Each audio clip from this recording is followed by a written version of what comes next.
The first thing I noticed was that the forest had gone completely silent. Not quieter than usual.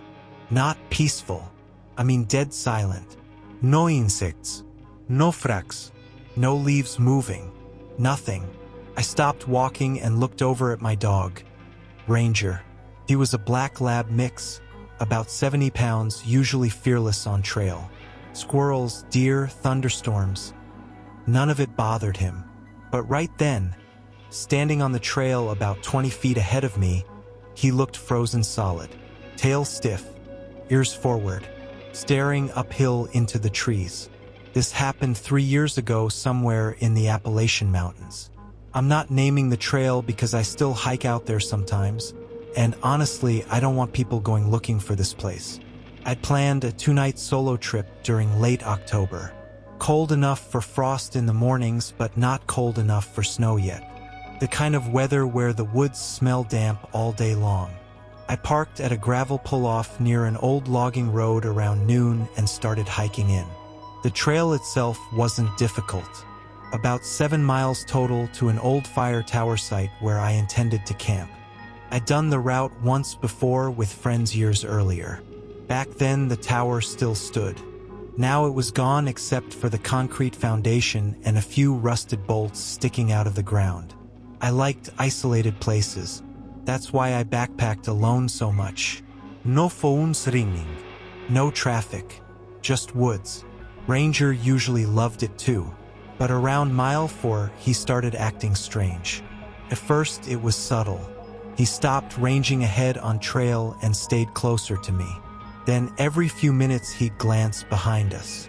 Not sniffing, not curious, checking, like he expected something to be there. I remember joking out loud, "What is it, man? You see a ghost?" He didn't react. Normally, if I talked to him on trail, his tail wagged immediately. This time, he just kept staring behind us. I wish I'd turned around more carefully right then, because maybe I would have seen something. Or maybe I'm glad I didn't. Around 5 p.m., I reached the clearing where the old tower used to stand. The concrete base remained surrounded by tall grass and hemlocks. Somebody had built a crude stone fire ring near the edge. The air felt colder there. Not dramatically colder. Just enough that I noticed it. I dropped my pack and started setting up camp while Ranger wandered the clearing slowly, nose low to the ground. Then he stopped near the tree line and growled. Low, deep, sustained. I looked over immediately. He wasn't barking. He wasn't moving, just staring into the woods. I walked toward him and looked where he was looking. Nothing, just dark trees. Probably a deer, I said, more to myself than him. But Ranger backed away from the tree line instead of approaching it. That wasn't like him. I finished setting up quickly after that. Small tent, sleeping pad, compact stove, normal routine. The sun dropped fast behind the ridge. By full dark, the clearing felt wrong. I know that sounds vague, but it's the only way I can explain it. Every sound seemed far away. Even the fire crackling sounded muted somehow. Ranger stayed close to me while I cooked dinner, but he wouldn't face away from the woods. No matter where he lay down, he kept turning himself toward the tree line. I poured kibble into his bowl. He ignored it. That got my attention immediately. Ranger once ate an entire stick of butter out of my cooler at home. He ate everything, but now he just stared into the darkness. The forest stayed mostly quiet. Then around 9 p.m., I heard something metallic. Clang. Soft. Far away. I froze. A few seconds later, it came again. Clang. Like metal swaying gently. I remember staring toward the old fire tower foundation, thinking maybe loose bolts or scrap metal were shifting in the wind. Except there wasn't any wind. Ranger stood up instantly, hackles raised, growling again. Then came footsteps. Not loud, just enough crunching leaves that I knew something large was moving out there. Circling. Slowly. I grabbed my flashlight and swept it across the trees. Nothing. The beam hit trunks, branches, dead leaves. No animal eyes. No person. But the footsteps stopped the exact second my flashlight moved toward them. I listened hard. Silence. Then from somewhere in the woods came a whistle. 2 short notes. Human. Not bird-like. Not accidental. Person whistling. Every hair on my arms stood up. Ranger barked once. Sharp and explosive. Then backed against my leg.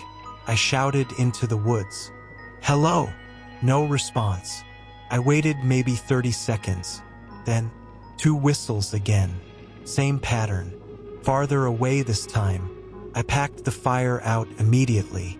I wasn't staying exposed in that clearing all night with some stranger wandering around. I got inside the tent with Ranger and zipped everything shut. The woods stayed silent for a long time after that. Then sometime after midnight, I heard footsteps again. Closer now, circling the tent. Very slow. Crunch. Pause. Crunch. Pause. Ranger pressed himself against me, shaking. I held my flashlight aimed at the tent wall. The footsteps stopped near my head. I could hear breathing outside. Not loud, but close enough that I knew something or someone stood inches from the tent fabric. I remember gripping my knife so hard my hand cramped.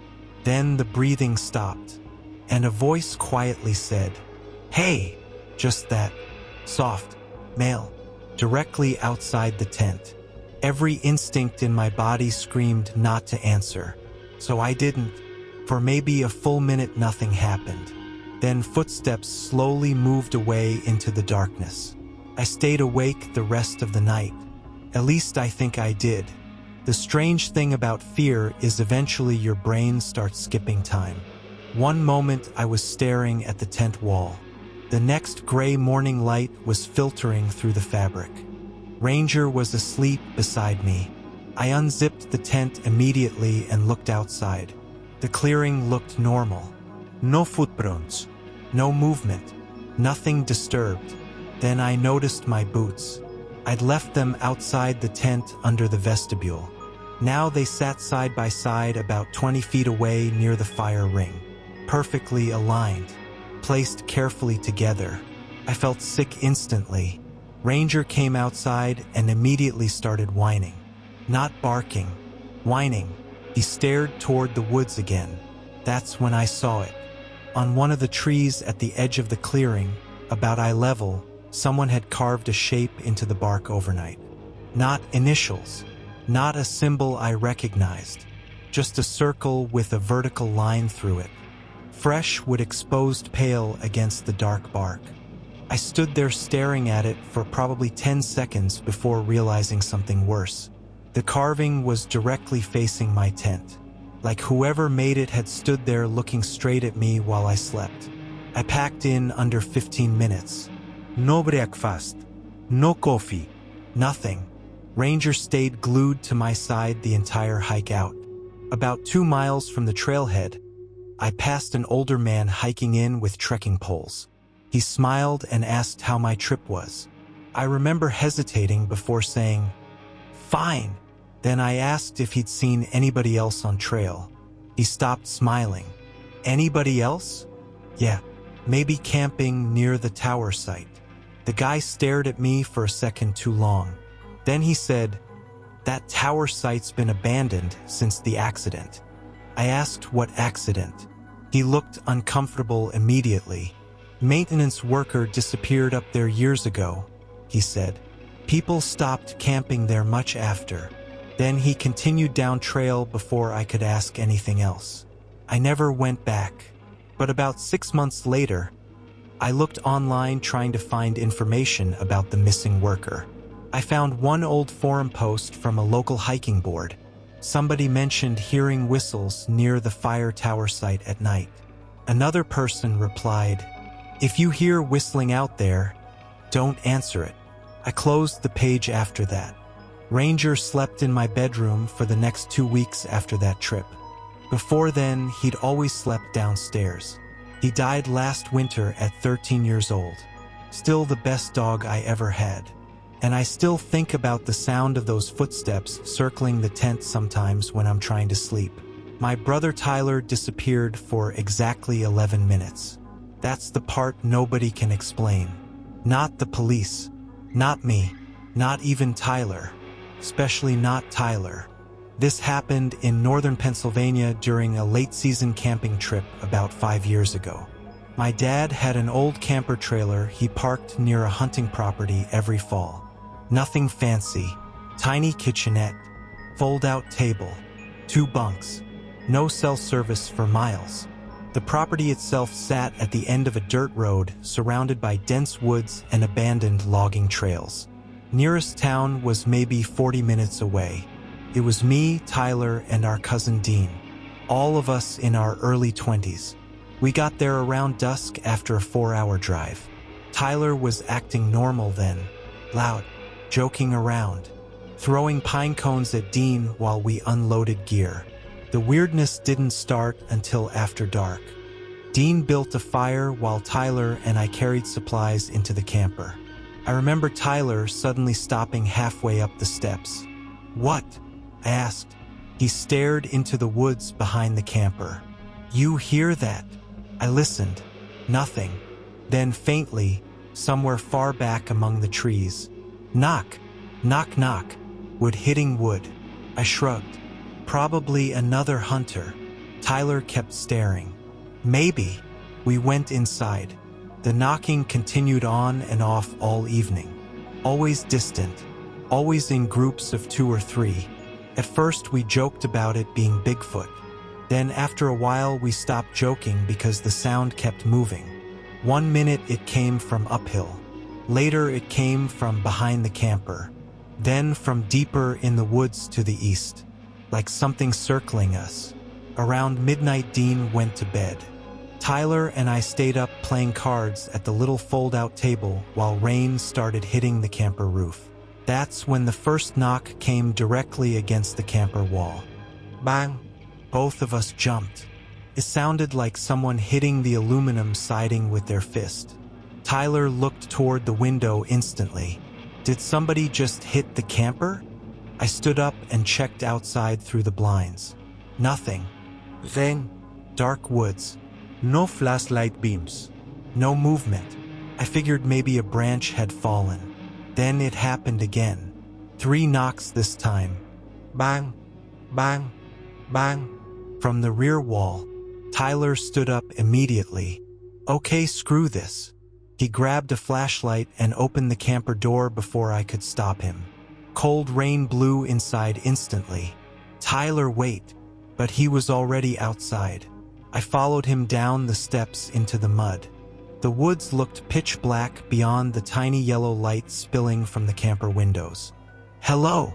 Tyler shouted. No answer. Rain pattered through the trees. Then from somewhere behind us came, knock, knock. Close. Too close.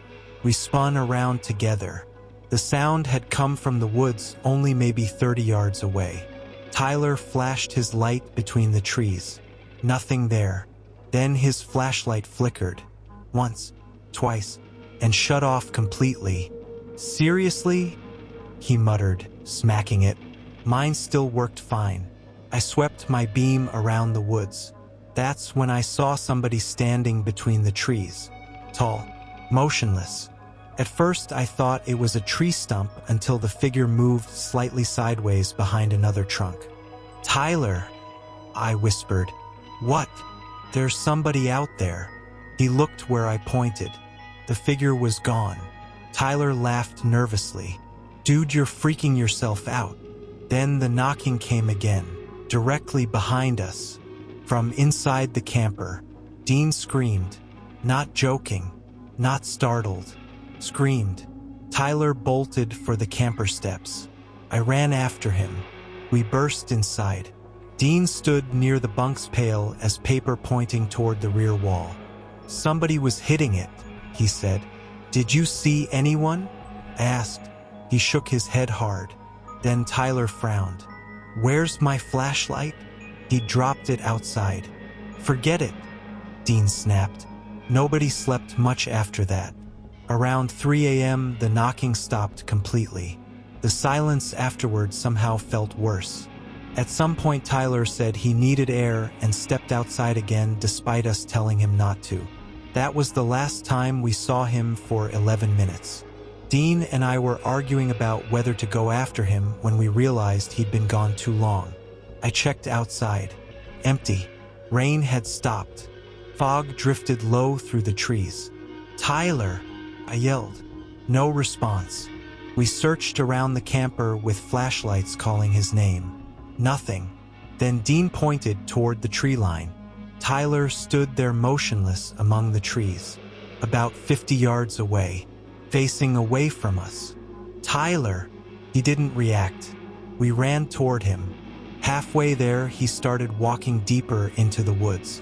Slowly, like he couldn't hear us. We caught him near an old logging trail. The second I grabbed his shoulder, he jumped violently like I'd shocked him. "What the hell are you doing?" I yelled. Tyler looked confused. "What? You disappeared." He blinked. "No, I didn't. You've been gone like 10 minutes. He stared at both of us, then said something that still creeps me out. I just stepped outside. Back at the camper, Tyler started acting strange. Quiet, distracted. He kept touching the back of his neck. Finally, Dean looked and went pale. There were muddy fingerprints on Tyler's neck. Long, thin, like somebody had grabbed him. Tyler swore nobody touched him. He also swore he didn't remember walking into the woods. The next morning, we packed immediately. While Dean loaded gear, I walked around the back of the camper. That's where I found the marks. 3 long vertical scratches carved into the aluminum siding, deep enough to expose bare metal underneath the paint. And beside them, lower down near the bumper, muddy handprints. Not one set, several, different sizes, all pressed against the camper wall. I never camped there again. Tyler barely talks about that trip now. But once, years later, after a few drinks, I asked him what he remembered from those missing 11 minutes. He stared at his beer for a long time before answering, then quietly said, "I remember somebody knocking from inside the woods." I asked what that meant. He shook his head slowly. "I don't know, but I remember following it. The cabin didn't have curtains. That mattered later. At the time, I thought it was kind of nice. You could sit at the kitchen table and see straight out into the woods from every side. During daylight, it felt peaceful, remote in a relaxing way. At night, it felt like living inside a lantern. This happened during February about 6 years ago in West Virginia. My girlfriend Emily had rented the cabin online as a weekend getaway. Tiny place, 1 room downstairs, loft upstairs, with stove. No neighbors. The owner said the nearest occupied house was over 3 miles away. That should have been my first warning sign. We arrived Friday evening just before snow started falling. The cabin sat at the end of a narrow, unplowed road surrounded by dense forest. Beautiful place. Quiet enough you could hear snow hitting tree branches. Emily loved it immediately. I didn't start getting uncomfortable until after dark. We cooked dinner, drank wine, played cards. Everything felt normal. Then around 10 p.m. we heard footsteps outside. Crunch, crunch, crunch, slowly circling the cabin. At first I assumed deer. Then the footsteps stopped directly beside the wall. Heavy enough I could hear snow compressing. Emily looked at me. "You hear that?" I nodded. We both listened. Nothing. Then, crunch. Another step. Right outside the window beside the kitchen table. I stood up and looked out. The porch light illuminated falling snow and empty woods. No animal. No person. But the footsteps resumed the second I sat back down. Moving around the cabin again. Emily laughed nervously. "Maybe it's a raccoon. Too heavy for a raccoon. Much too heavy." I grabbed a flashlight and opened the front door. Cold air flooded inside. The snow around the porch looked untouched. No tracks. That immediately bothered me, because whatever we heard had sounded heavy. Heavy things leave tracks in snow. I walked around the cabin, shining my flashlight into the trees. Nothing. The woods looked endless beyond the beam. When I came back inside, Emily said the footsteps had continued while I was outside. Only now they sounded overhead, on the roof. I told her that was impossible. Then we both heard it. Thump. A single heavy impact directly above us, followed by slow, dragging sounds across the roof. Emily whispered, "What is that?" I didn't answer because I honestly didn't know.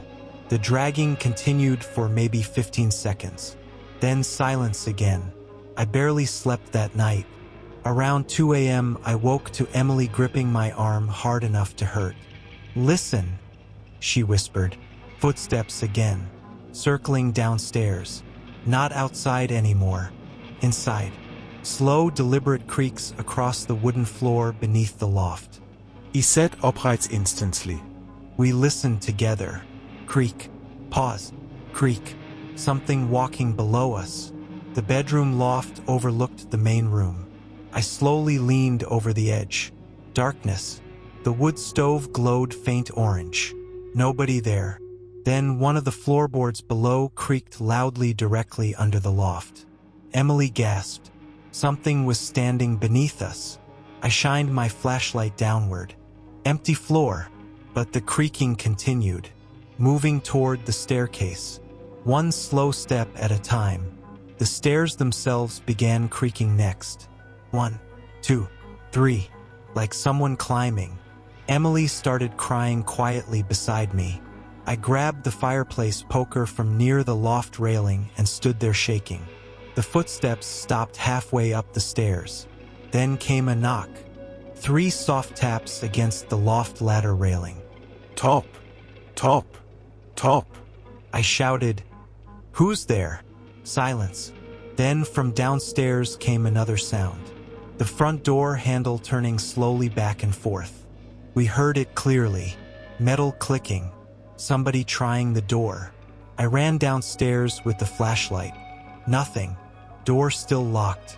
Snow untouched outside. But the handle was ice cold when I grabbed it. Not just cold from weather. Freezing. Painfully freezing.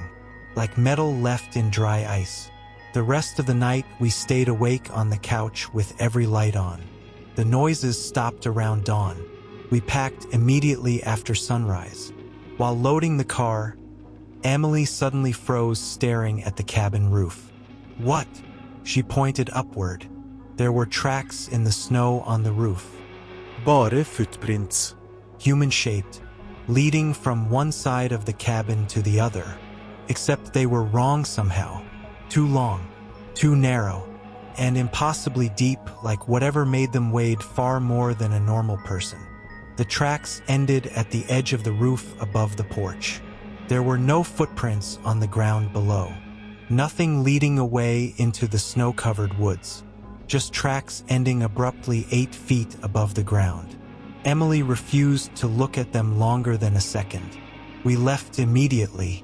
About an hour later, we stopped for gas in a tiny mountain town. The cashier asked where we were coming from. I mentioned the cabin road name. The guy's expression changed immediately. "You stayed up there last night?" "Yeah." He hesitated before asking, "Did you hear anything?" He lied instantly. "No." He nodded slowly like he didn't believe me, then quietly said, "People don't stay there twice. We never did either."